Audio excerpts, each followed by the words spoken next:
What's going on, John? How's Hey, everything? it's so good to see you, Roosevelt. Man, what a crazy week we've had since the last time I saw you here.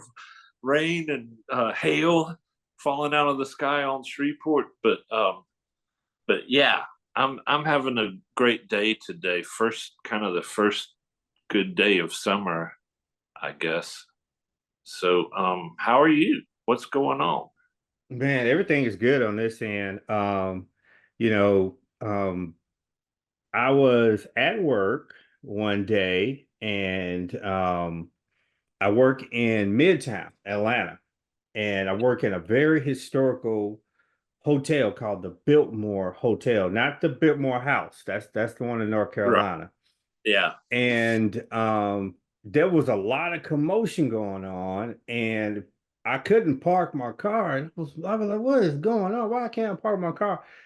The reason was is because they were filming the TV show Echo, Ah, yeah. and it made me remember all of the hubbub and things that were going on when Millennium Studios is open in Shreveport. But I mean, the great news is it's back open. It's back. Yeah, thank you to 50 Cent. He's Yes. he's been amazingly inspired by Shreveport and his opportunity to start telling all of his stories here in the old Millennium Studios where I worked for a number of years. I wouldn't have believed that I'd get a job in the movie industry and be working on sets. And then when Bobby Jindal, our Republican governor, decided he's tired of movies being shot in Shreveport, he cut the tax credit system that helped finance a lot of movies, and he cut that back, and everybody left Shreveport. He left just enough tax credits for the movie folks to go to New Orleans, and Shreveport entered a real serious cultural and financial decline. So businesses gone, everything from dress shops to fabric shops, paint stores were selling a ton of paint to paint vast sets. They built the facade of the White House, and it all had to be painted a certain shade of pinkish white that is the Mm-hmm. actual color of the White House. And Oh. just all of that kind of stuff. They had in front of that White House facade, they had the drive, and that was all plywood. You know, not going to pour concrete out in the middle of nowhere. So I know, it's right? plywood painted to look like concrete. So it's just amazing the things I've seen, and it's all coming back thanks to 50 Cent, my new hero for Shreveport. I call him the Committee of 50 instead of the old Committee of 100 dunces is now the The Committee of committee 50 of 50. because I like yeah, that. yeah, I do too, but I think you'll like it if but I had some of the best years of my life working in the movies. I had a wonderful career, and but to think that one of my passions was movies and I got to work in the movies was amazing. So I'm excited for people younger than me now. I am not working anymore physically because of an accident I was in. So maybe they could find something for an old man to do on that movie set, like corral the extras, I know, herd right? herd Hey, them, hey man, or hey maybe man. I You could might be wind a up being an showrunner. extra. Yeah, there's nothing wrong with being an extra. You get a meal and you get to sit and watch them make movies all day and walk through scenes and stuff like that. So we made movies all over Shreveport. We worked downtown at, shooting downtown for New York City, as they call it. That'd be a movie set in New York. Well, they just pull some old cars out there and park them on the street and call it 1960s New York City. And Hmm. so Well, amazing things done. let me go over some of the I guess the agreement. I'm looking at KTBS. when they first started talking about it around December. And he is leasing the buildings for 2,400, I mean $2,400 per year, right? And but more importantly, he is taking over the maintenance and upkeep, which was close to $180,000 a year. So really, people were asking like why is he getting it so cheap? Well, he's actually taken over the maintenance, which was way more, and he's paying uh, around I think somebody did an estimate around $200,000 to the city a year to lease it. It's for 30 years with a Woo! 15-year option after that. But one of the stipulations is they must be actively producing shows with no lapses of more than 180 days. Okay, that's a great deal for Shreveport. I know it seems like a bad deal, but a small picture, a very low budget movie is going to spend millions in the area. Because I worked on a lot of them that were big deals. They'd rent the loops over the interstates to blow up buses on them, and have helicopters hovering around. Everything that happens though costs some money. So if you have say 200, 300 people working for you, the lowest end of that is $150 a day for the guys that yell rolling, rolling, rolling, rolling. They're all Yeah. over. Yeah, they're just the PAs, and they just help make stuff happen. But you get, in my case, we got equipment rental for the equipment we brought to shoot the behind the scenes interviews with the stars, and then we would bring our cameras. So there's a rental fee for your equipment that you supply to them, and that's hundreds of dollars. Then our day rate at that doing that was low. It was like $350 a day for us to work 10 hours a day. We got breakfast, lunch, and dinner. And here's how that Mm. works. In order to get you there, so you don't stop at McDonald's on the way to work at Mm-hmm. whatever time of the morning it is, they hire a taco truck, breakfast tacos set up an hour before you get there so that you'll get there earlier than your call time and eat have breakfast on them. And Uh-huh. then after it's a 10-hour day. So that's a little shocking to some people. But yeah, so I was getting like $35 an hour plus equipment rental. Plus you're eating a gourmet lunch prepared by chefs that bring their food trucks in, and they usually have a more like an industrial kitchen available for them in some kind of building like a church or somewhere where the chefs can get in there, and they prepare amazing meals for everybody. You go through the line and everybody eats as one, like in a big tent that has air conditioning in Mm-hmm. it. They have bring in the portable air conditioners and keep you cool for a half hour. Then you get back out in it, and at the end of the day, the craft services truck is available. So craft services is what keeps you going for those 4 hour, 5 hour stretches. They got everything. You can go in there and get cold beverages, hot coffee, nuts, chips, fruit, anything you want to snack on that'll get you another hour or so. Mm. And anytime you're not actually active on set, you can run over to Crafty.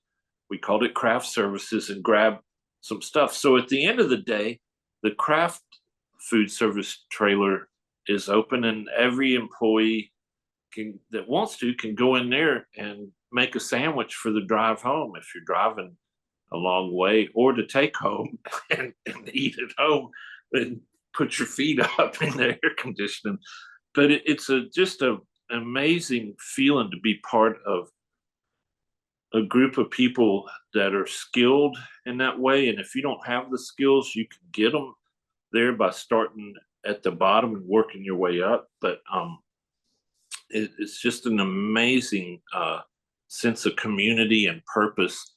And then there's also all those famous people, some of your favorite movie stars I know, are right? there. You're not really supposed to bother them and get them upset, and then they forget their lines. So, but they'll come over and visit for a minute, a little bit, and don't speak unless you're spoken to. But if they say, "Hey, Pert, what's up?" or something like that, because they gotten to know me a little bit, I will say hello back, and we'll visit for a second. How you liking Shreveport? hmm And I mean, it's funny because you did way more than just movies. You were doing other venues before that, right? well, that was kind of this is why I tell young people, whether I'm tutoring them at Oak Park Elementary or they're my own boys, wherever I run into kids, I tell them, pursue your passion. hmm And if you're passionate about it, it'll never be hard work. It'll be something. Wow, I can't believe all I learned today. And I was passionate about communications after I was lucky. This doesn't happen anymore, but I was lucky when I was a teenager in the 70s to get a job at a radio station at night. And it was automated. So all I had to do was keep the tapes changed and record the weather. But hmm I liked there was a rudimentary computer you'd be laughing at, but you feed this yellow punch tape after you punched it, and you'd feed it in, and you could have a lot of fun with it, like tell it to play this and that and the other machines, and then uh, so I kind of fell in love with that process, of just broadcasting. I'd go to school. Hey, mom and dad were listening to you last night, because it was that old, yeah, musical quaaludes we called it. But yeah, it was real dreamy, soft music that old people listen to. And so they'd be like, I heard you reading the weather last night. But they paid me more money than my friends were making in high school. I got $3 an hour when minimum wage was $2.10 an hour. So I liked that I could make more money, and I liked that I was one of only two people that knew how to program that computer back then. So we felt smarter, you know, uh, hmm powerful, more powerful than the adults, because we tried to teach them and they couldn't learn to do it. They just didn't have the mental, sort of elasticity to learn that new language. And Yeah, it I was like how you simple. said that. Mental Yeah. elasticity. Yeah. They weren't able to stretch out and learn some very simple computer language. So like towards the end of the school year, we had the computer play the same tape over and over, the same song over and over. So the adults would have to call us because they'd try to fix it, couldn't fix it. And we get called out of school at 2 in the afternoon. Statute of limitations is over. So I can admit that I had some fun with it too. But we were making $3 an hour when minimum wage was 2.10. So it was also encouraging, So I thought, well, I really like this, and I got involved in TV news uh, as an adult, and found that I was still passionate about lights. How do you light somebody so they have more light on one side of the face than the other, and it builds a little bit of more depth into the photo, just subtle tricks like that.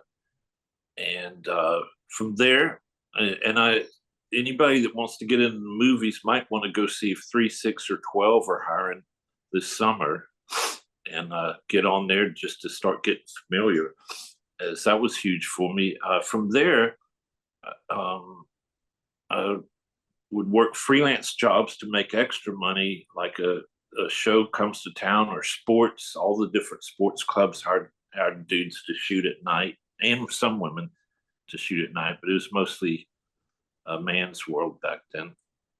Um, but yeah, women can work on film sets and take charge. So we were working in that sort of freelance way, booking extra jobs when we weren't booked at the TV station, and got on with some of the national networks. So even you out in Atlanta have probably seen my work before we ever met. Like we shot on all of the news networks for ABC, NBC, CBS to cover events that Hmm. happen, you know, and that was a lot of fun, a lot of adventure.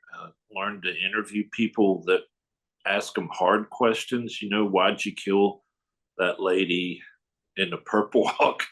Or Sheriff, what took you so long to arrest that guy? Or Sheriff, how long did that lady lie in a pool of blood bleeding out before you turned the camera back on and called the ambulance? You know, I learned they don't actually hack you to death because you asked them a hard question. So go ahead and ask, you know, Hmm. and don't be afraid. So I got to where I was interviewing the governors and politicians, and we were interviewing people for those nighttime shows that were facing very hard problems. Like, I can't find my daughter; she's been kidnapped by her boyfriend, and so all of those shows, like Inside Edition, you know, sent us down to New Orleans, 2000 February 2nd, 2002, for the Super Bowl. And the reason why I remember it is because the job was to go to the Playboy Mansion party. They set up a Playboy Mansion South in this amazing, huge home that had a chapel in it, and they had dancers in the chapel in the dancing. Oh, wow. Yeah, Okay. it was Anne Rice's mansion, and she had bought a huge nunnery, you know, orphanage, and with the chapel. So they playboyed the chapel up, and they brought in all these stars, you know, and they had their own star party room, but they would come in and dance, and it was just a lot of fun. That's the first time I met Nick Cage and wound up working with him a bunch of times. He even bought that mansion himself for a while and lived in it. He was working so much in New Orleans and Shreveport. So that's sort of money coming in, you know, all those wealthy actors that need to rent places. They don't eat McDonald's. They, you know, he had his own $1,000 bottle of wine, which was probably not much to him, at at a restaurant here, and they would show it to you. They're like, "Come on in," and they were dining off of his money too. You know what I mean? He's blowing money in there because all of the stars had only two or three restaurants that they liked, and those restaurants have since closed because they all left town. But yeah, it's just an amazing influx of money floating throughout the economy. Both the fabric shops that were open have shut down right after Bobby Jindal shut down the tax breaks. And so at least three of our most prominent restaurants closed down. Wine Country was the one that had the $1,000 bottle of wine waiting for him anytime Nick Cage walked in. And it was just a fun time. That I got to work a lot with, you know, they talk about these non-scripted shows. So that's like Duck Dynasty. I actually grew to like them. The more times I went over there and worked around them, um, the more I kind of understood their way of life as being that old Louisiana way of life, hunting and fishing to supplement your dinner because you couldn't grow enough crops.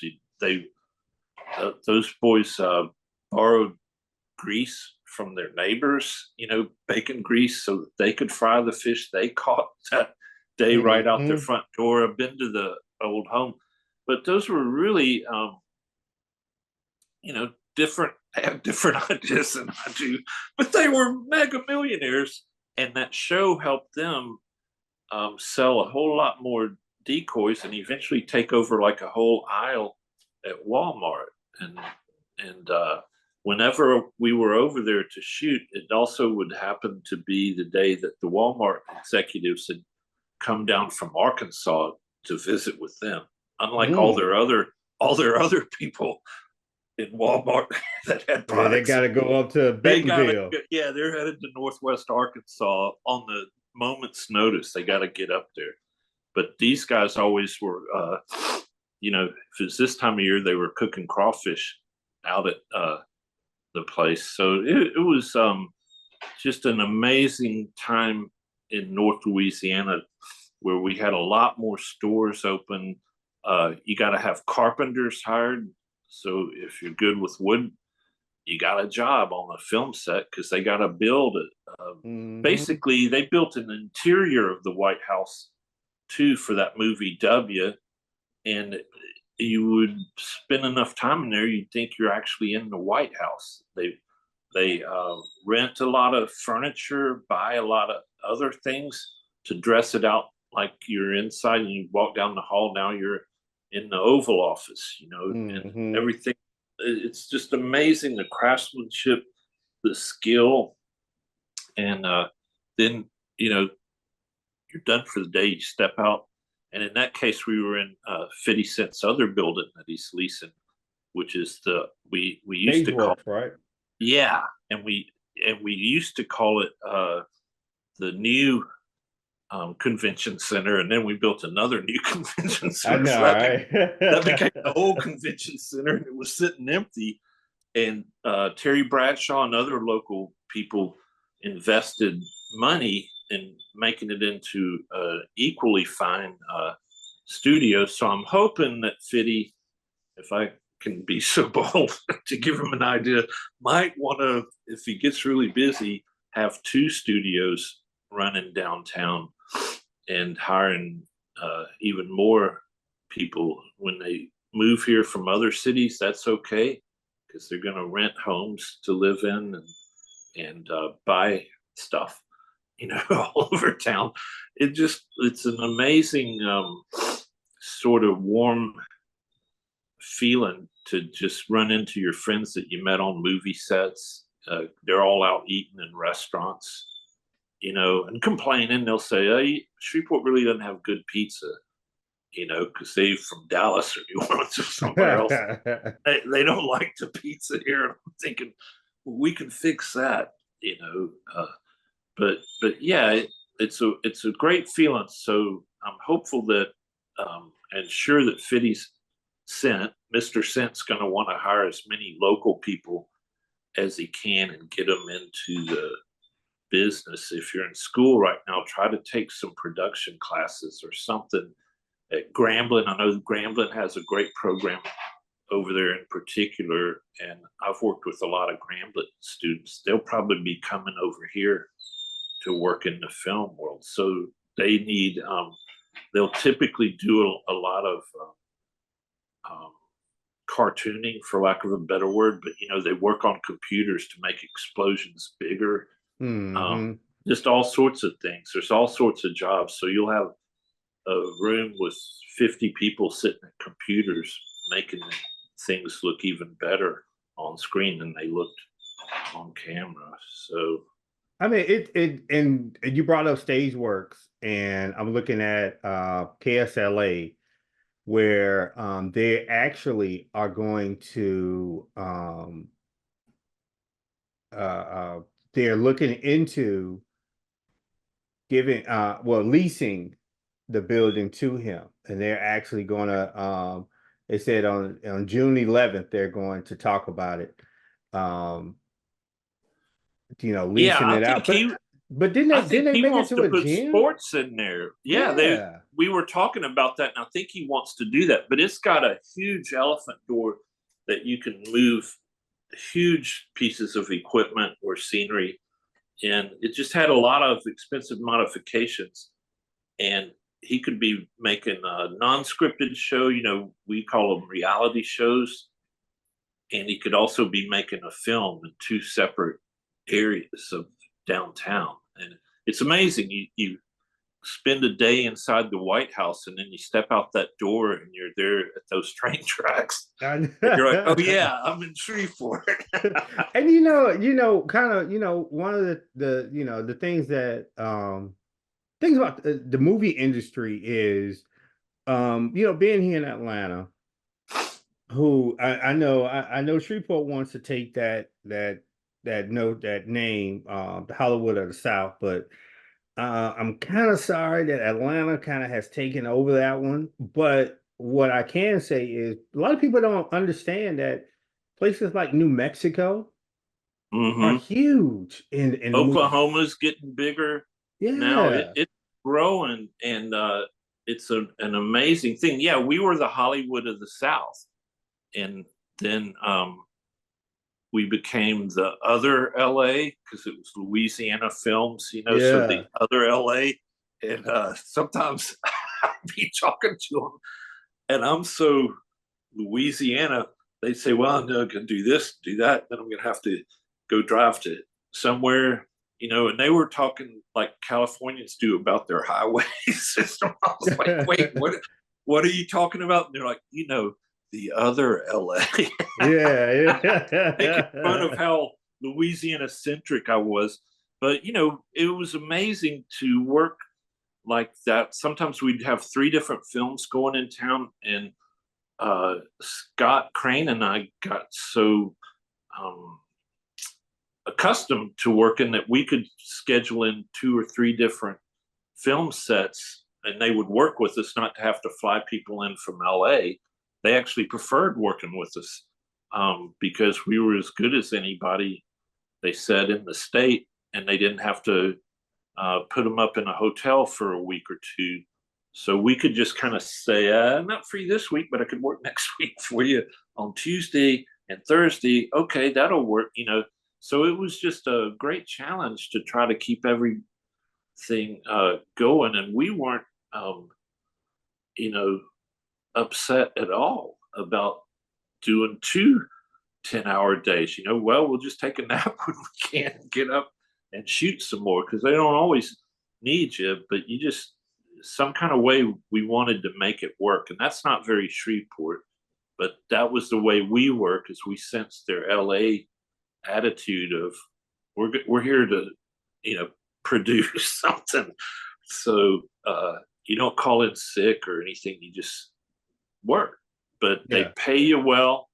And they in the end, um, they were sending us down to New Orleans because we could stay with friends as a local and not charge them rent. So they were leaving the actual LA, Los Angeles people in Los Angeles, and they would just say, "Can you guys find a place to stay?" Yeah, at a friend's house. We'd go crash and get up the next morning, shoot, and then drive back to Shreveport, 4 or 5 hour drive. So, yeah, can you tell I'm excited? Yeah, I can tell, man. But it's good to be excited because I think what a lot of people don't understand is the film prize also kind of kept it alive, where Yeah, it could have just died and just disintegrated, right? I think but what the film prize did was it kind of kept not the actual people that work the films and the businesses and things like that, but what it did was it kept the notion of the independent filmmaker in Shreveport. It kept now you have people that come and go to Shreveport to make a quick film short, but at the same time there are also people in Shreveport doing it. So now, not only do you have people that have worked in the industry, you have people that have actually made their own film. yeah, and kudos to the actual film prize staff because they actually have year-round jobs here, um, making films happen here, and it's a wonderful festival that led to Prize Fest, where they give prizes for best bands, and all sorts of things. Um, I'm I'm so excited about breathing more life into this community and hopefully seeing some of my friends move back here that moved away when the films left. It really kind of pulled the plug out of this out of the wall when they left. I mean, businesses started. There was paint stores selling gallons and gallons of paint that painters who weren't film workers, but it's the same trick how to apply paint to a wall, and there were so many ancillary jobs like extra things that happened because of that. That when all that went away, you really felt it. So then my my new hero, committee of Fitty, Mr. Cent, is bringing a festival, a music festival to town, and comedy and music. Awesome. That's going to be fun. And festivals fill hotels, and a bunch of us white boys that are old guitar pickers, and good guitar pickers, better than me, really love the idea of having a Huddy Ledbetter festival here. And I can't wait to pitch that to my new hero, Mr. Cent, and explain to him, Huddy Ledbetter lived here for a while. You could, famous rock star, put the slab on Ledbetter's grave here, and other famous rock stars come to visit it when they're passing through the Arklatex. So you could do an event out there at Ledbetter's grave. You could do an event. We could do camping around in downtown in Ledbetter Heights on vacant lots and stuff, and people could come shopping downtown. Hotels will be rented by festival goers. One time, Scott Crane and I were working in Lafayette at a simple football game, college football game. We go to the hotel there, and we're like, why are all these Brits and Germans walking around in galoshes and raincoats? They'd been out in an outdoor festival, not even in Lafayette, but in Breaux Bridge. And it was called the Black Pot Festival. And Scott and I were like, what's the Black Pot Festival, mate? They were like, oh, they'd flown in from Europe to go to hear live music performed in the traditional Cajun way and eat meals cooked in the giant black pots over open fires and just live like a Cajun for a weekend and listen to Cajun music. And Shreveport could do that, if we wanted to. Country and Western, soul music started here. And we could do so much with our theaters and festivals, but nobody seems to have the drive. So I asked the Germans and the English, how'd you hear about us down here? They're like, oh, well, these guys advertised the festival in European trade magazines, music magazines, all of that online, and we heard about it and came down here. So I get back to Shreveport, and sure enough, there's two Huddy Ledbetter festivals going on. One in London at the Enormo Dome there, and one at Madison Square Garden in New York, because there's such an audience for it. I know from working inside the theaters here that we could put on concerts, by local bands in the Strand, and we could also use the municipal. When I would be setting up an interview set to interview a famous person, somebody knock on the door, not open the door and look out like, uh-oh. And it'd be a dude, he's like, hey, I grew up listening to music that came out of this building on the radio, Louisiana Hayriders or anyway. I could just come in, come on in, I'll give you the tour. I'm on my lunch break.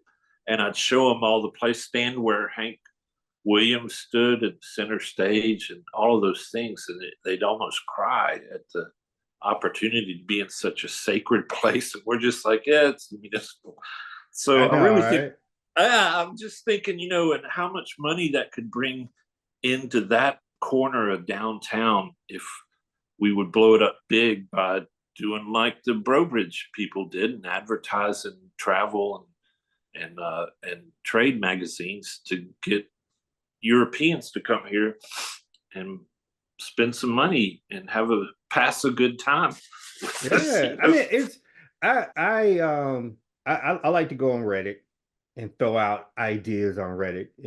We have it's a Shreveport Reddit on there, and I like to go on Yeah. there and throw out ideas and shout out to uh Chris, I think it's Chris Lyon. Yeah, yeah, yeah. Yeah, I know yeah. Chris. He's the guy that's over the Reddit. And I like to go on there and throw out little things. And a couple of them I did was a Hearst Coliseum Museum, like you said. You Yeah, know, the I, Stone played there. I saw BB King in there 3 times. Elvis was always in there. Elvis has left the yeah, building, as first uttered in Shreveport. Yeah, we're just missing out a lot, I think, on our history, which is really rich. yeah. Hold on, there's another one. Independence Bowl Museum. Yeah, you're right. I know, right? Yeah, the There you Indy go. Bowl. So we miss out on a lot by focusing on things that I don't think could be as valuable as our history, especially in entertainment. John Wayne even was here when he was making a movie down in Natchitoches, and he'd spend Yeah. his weekends in here. Nowadays, these guys, when they're off for 2 days here, go to Dallas and hang out. But if we throw them a festival, including a film festival of all the films made here, would be amazing. I'm glad you brought that up because my Yeah, next idea is the Shreveport Bossier Movie and TV Museum.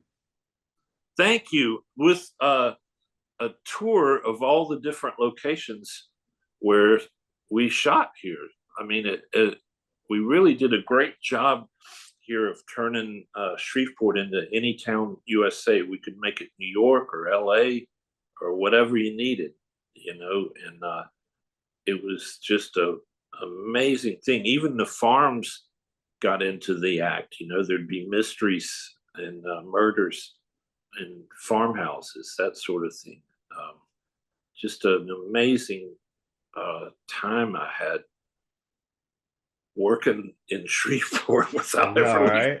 Shreveport in the film business. It's hard to imagine that. So I'm like super excited for a lot of young people and middle-aged people that are going to have that opportunity. I'm late middle age now. I'll be 66 in a couple of weeks. So, but yeah, everybody has something they can do on a film set. You'd be surprised. There's bookkeeping, accounting, uh, Mm-hmm. not necessarily on the set, but you're part of the overpaid staff. You're making steady bucks, and they have big budgets, so they Yeah. they don't try to tell you, look, man, I can't really afford to pay you that much. And it's just it brought me in touch with so many smart people from somewhere else to Mm-hmm. that Mm-hmm. come in here, and to see Shreveport through their eyes was an amazing gift for me. Yeah, as a white guy, I'm Uh-huh. leading some white New Jersey folks, showing them around. We were making a we were shooting a pilot for MTV, and we were going to put Master P inside of a bunch of wealthy white rednecks homes, and then watch the culture clash and all. P was really awesome. He brought his son, and it wasn't that much of a culture clash, but it was cool. And so we're looking around downtown. They're like, Perk, take us on a little tour of downtown, and we also want to go to a grocery store, and so I'm doing all that. So we get downtown, and I'm walking up Texas up towards the church. And I'm like, yeah, over there's that's a bank building.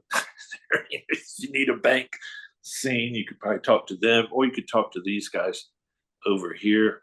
And when we were approaching approaching the courthouse, I'm just like, and so right down there's the big church. If you got to do a church scene, this is a great spot. You can get a courtroom, a church scene. And they stopped and got really quiet, and they were watching. And there was a group of black people standing on top of our monument, the Confederate monument that was still there then. And there was a group of white people standing under it, and the white people were, that's our history. And the black people were like, that's our history too, and it ain't good, and they were like, what are they doing? I was like, it's Juneteenth's coming up, and they're just arguing over the monument. So anyway, I went back to because I didn't realize that was so common to me that I didn't realize that was a disturbing incident, because it went on all the time on that monument. And we even had to shoot around, a film was shooting the courthouse scene. I think that might have been for W. And they had to find a way to shoot that didn't, a wide shot, but it didn't need to have the monument. Oh, wow. Yeah. So, it just, learning to see Shreveport as others see us was great. So having all of those out of towners, and they're still going to be at the restaurants, they're still going to be having wine or beer after work with us, and they're going to need a place to stay. So whether if they're short term, they're in a hotel. If they're long term, they rent a house. And there were people that in really nice houses that were rented to the stars. Mm-hmm. And, especially around the lake. I know my committee of FIDI wants to rent either downtown or on the lake. And I think he'd really enjoy the lake, and his driver could find him and get him to work downtown pretty I know, right? easily. Yeah, they have drivers pick them up, and all kinds of nice things. One last thing. Yeah, thing. man. And I'm gonna ask you this: do you think it's going to be a difference than 50 Cent being kind of around the locals, right? He's going to be. He pretty much. This is his studio. He wants it to work. He wants it to make it happen. He's going to be considered a local person, versus when it was Millennium Studios. And a lot of people don't know Millennium Studios was sold to I think a Chinese company. Yeah, eventually, right. Yeah. It was owned by an LA film producer, super rich guy.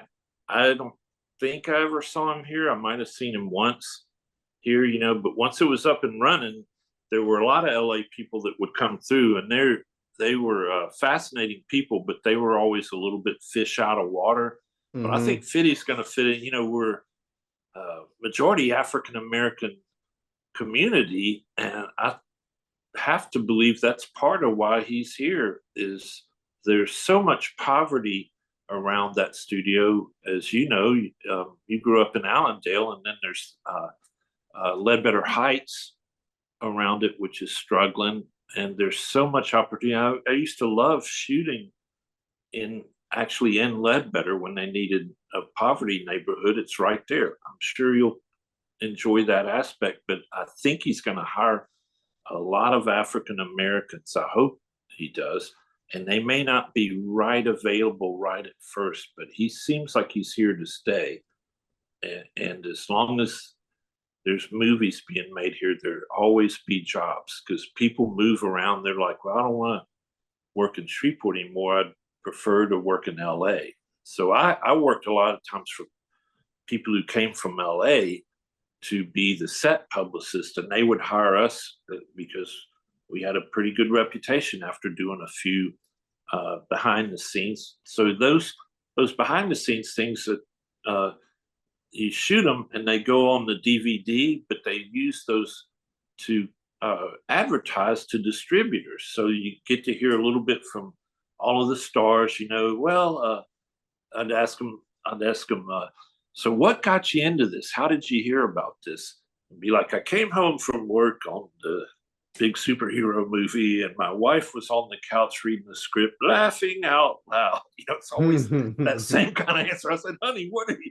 you've got to do this movie. I want you to so bad. So they're pitching a little bit that this is the best movie you'll ever invest in and distribute. But it's a wonderful opportunity for me to learn how to light and manage problems real quickly that come up that you and I would wait for patiently, but famous people don't like to wait. So you had to solve lighting issues. Microphone's bad, throw that one away and get your new one that you brought with you as a backup. I just learned a whole different work style. And I'm saying this to inspire kids, we would look at examples of how those interviews were shot, and how did they shoot that? Did they have a light coming from, a backlight coming from back here or over here? And all of those sorts of technical things. So we could plan out in advance where are we going to fit all of our equipment around to make it look like you're just sitting in there on set, or in one of the set rooms that's not being used. You might be in the White House, but you want to, do a really great job so you'll get invited back. So work ethic, was important, but it's so amazing to be on a movie set if that's your passion. So I would say kids that are passionate about movies love to watch them. I've worked on every kind there is, from romantic comedies to horror. We did a horror flick where they set the whole house on fire, then they put it out and reset and light it up again. And it was just such as that. They got to create the scene and get the actors right and everything. So they have fire extinguisher guys and fire department there, and they light it on fire and then cut. And and eventually they're like, let it go. Watch the whole house facade burn down. It was amazing. Attacks on the White House were, just it's amazingly fun for a guy like me. And then I get to see my work on the DVDs. It was really cool too. And after a while, I got to know a lot of really nice people from LA that probably weren't loving it here in Shreveport, but they made the best of it. I know, right? They'll be okay. Yeah. That'd be okay. I truly do believe that, what Hollywood represents, what the movie industry represents, is living in a fantasy, right? Creating a fantasy that you can sit there and watch. Like we're trying to convince our kids to watch Dune and Dune 2. Yeah, you're right. Yeah, it's really just a fantasy. You want to watch a fantasy, you want to get lost. It's just like reading a good book. You get lost in the whole otherworldly part of it. Sure. And that's probably, in a way, this people in Louisiana do want to get away and go into a fantasy world somewhere It else. is, and then you step off the set, and now you're back in Shreveport. But that ain't that bad. But for instance, at Millennium Studios, they had a helicopter, not the entire, rotors and everything, so they could shoot a helicopter crashing, spinning, and crashing indoors, and not worry about the rain. Then when they need rain, they got stuff they can bring out and make it pouring rain right outside your studio. They had a wave tank here that's been sitting around. Maybe they can get that going. Didn't they say? I think they sold that. I don't know that wave tank. I don't know, but if they need one, they'll build another one, I imagine, because that was cool watching them work on the wave tank. If they need it to rain, they put wetsuits on all the actors, then dress them in their costumes, and they turn on the rain. Man, it just comes pouring out of those hoses through a sprinkler that's huge. So as far as you can see, it looks like it's raining. There's just so much magic in Hollywood, and I had a sense that unlimited future. I could do anything, and I didn't have to leave Shreveport and miss my kids or my mom or anybody. I could stay right here and do most of that work, and occasionally go down to New Orleans for a few days. And Yeah. it was just a wonderful opportunity. And there's so many people right now, if they're into film, this is a wonderful opportunity. So they need to get with Tech has a program.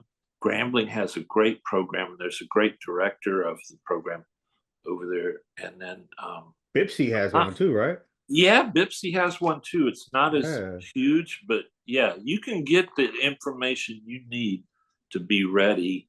Uh, yeah, it's just it's going to be an amazing time for Shreveport, and I'm so glad. I'm like committed to staying here. My brother moved away. I don't blame him in a way. I get that. Floods, it stinks here. Well, the sewage pipes are all, but we're on that, and I think we'll have an easier time getting on that with this new energy that the film industry is going to bring. And deeply grateful to Mr. 50 Cent Mr. for Curtis Jackson for coming in. yeah for There you go. bringing it here. And I Yeah. really feel like he's going to be focused on that, helping a lot of people get into the industry here, Hmm. uh, starting with the ground and moving on up. So I'm especially excited for African American students that I've tutored. That I'm like, I promise if you study hard, you'll be able to get a really cool job. But I didn't promise you get in the film industry like I did.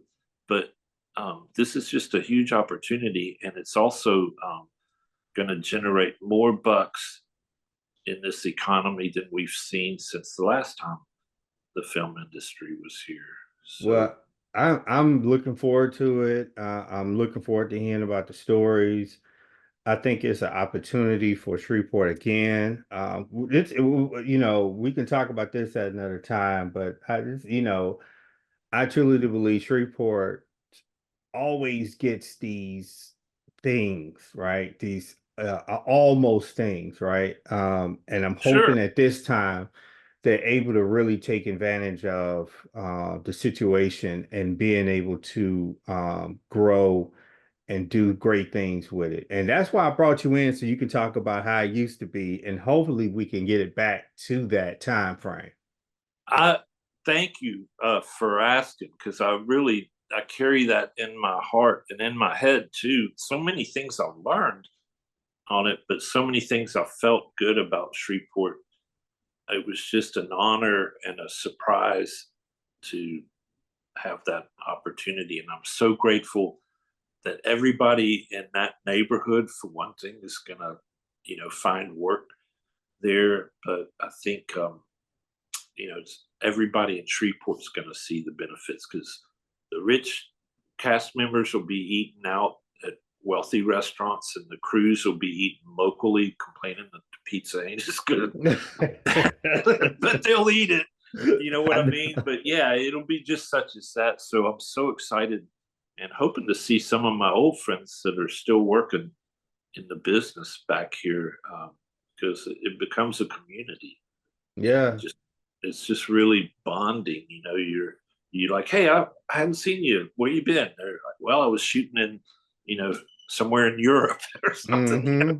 As they got a good job on that one, but now they're back. But you meet Oscar people, best photography, best of all of the different acting awards. It's just an amazing group of people to be around, and so inspiring, I think, for our young people to see that here. So thank you for a great discussion and letting an old man relive his youth, because Hey man, it sure was fun, and I know.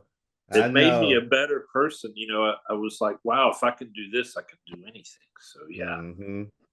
yeah, I'm happy. I'm happy I was gave you that chance to relive some of the good times, you yeah. know. Thank you. And I'm having good times right now, we talked last time about the diaper bank, and I think that's been a real blessing. So I appreciate everybody that's helping us with that, and hoping my new hero 50 Cent will help us a little bit too. But there's a lot of people, a lot of organizations, 501c3 organizations that need help here, and I bet you he's going to dive in on that end too and start helping them. Yeah, yeah, Just a guess, he's going to want to make a splash here and help yeah. us. He seems to really love Shreveport. So Well, I hope that Shreveport loves him back, and I hope that he gets that. Well, I always say, everybody loves something, especially when it's making you some money.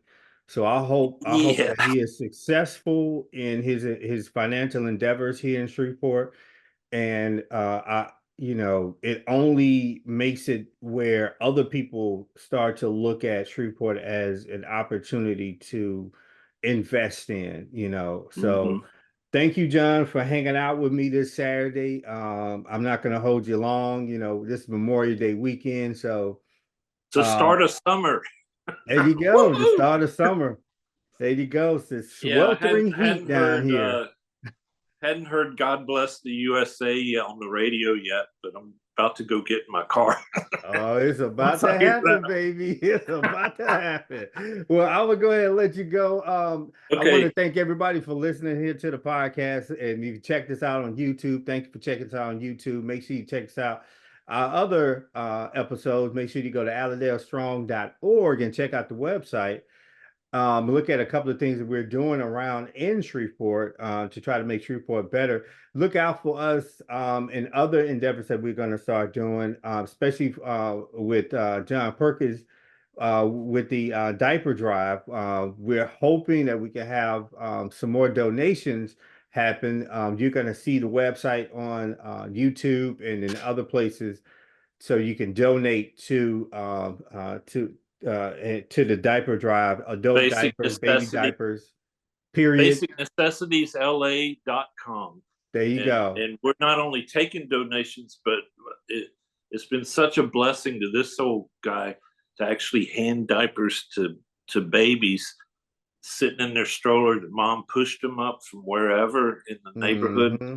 or off the bus, and I give them their diapers and and I almost tear up There you just go. see what a difference that makes in somebody's life to have diapers. So, yeah, We all love babies. We all love babies. And there's we can't just something forget, about them. yeah, yeah, you can't, hey, we all love babies. But John, you have a blessed day. Everybody, you listen to it, you have a blessed day, and we will see you later. Thank you.